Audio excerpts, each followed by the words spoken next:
My youngest daughter's Lily. That's her name is Lily. When she was 7 years old, we had a birthday party for her. We went to a marionette theater in LA. There's kind of this famous place you go to. It's a great place to go for kids' parties because they let the kids come on stage and kind of be part of the show. You know, and the kids, it's adorable to watch the little kids run around trying to be funny. But it's really funny to watch the parents freak out over what skeletons the kid might let out of the family closet. You know what I mean? Because the 7-year-old does not care. They will say anything in front of a room full of people just to get a response. You know what I mean? Like, every morning, mommy calls daddy a moron. And then he goes to work and she just cries all day. Until secret daddy comes over.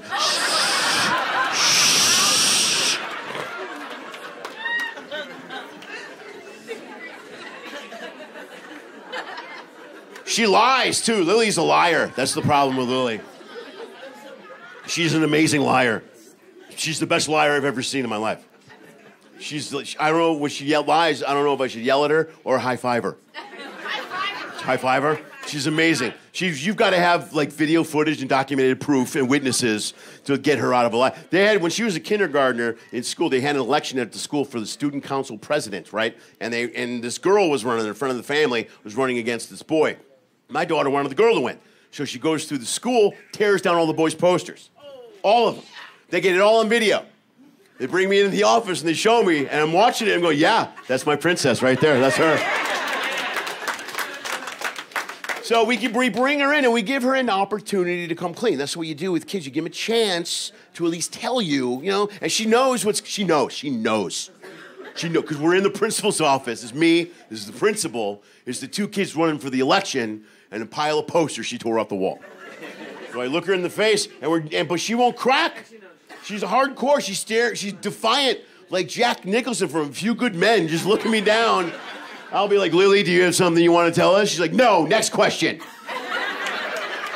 Like, Lily, I want some answers. You want answers? I want the truth. You can't handle the truth. Like, Lily, did you tear down those posters? I did what I had to do. Did you tear down those posters? You're doggone right I did! And I'm like, well, it didn't work. The boy won the election anyway. And she's like, oh, yeah? Well, that's not my president. That's not my president! Then she tried to have him impeached. It was a whole thing.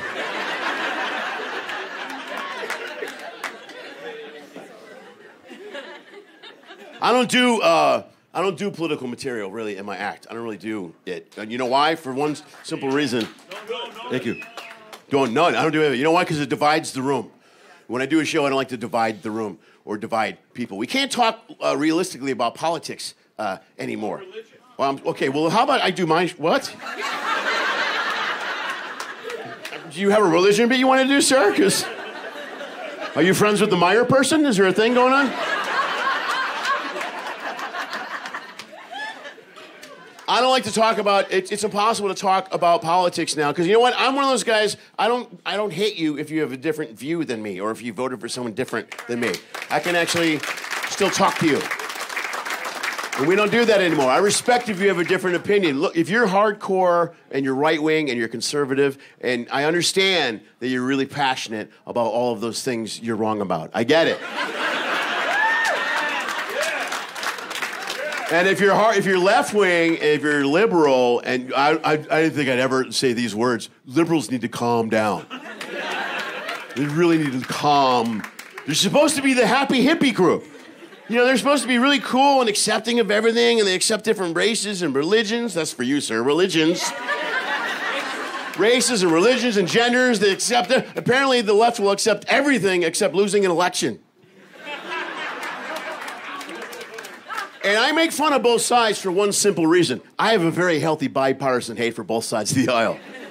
I hate every single politician, everyone. Because they don't care. They divide us on purpose. That's the whole thing. And we fall for it every election year. We fall for it every year. We're always arguing over things like red hats and bathrooms when we should be talking about infrastructure and education. You know what I mean? That's wrong.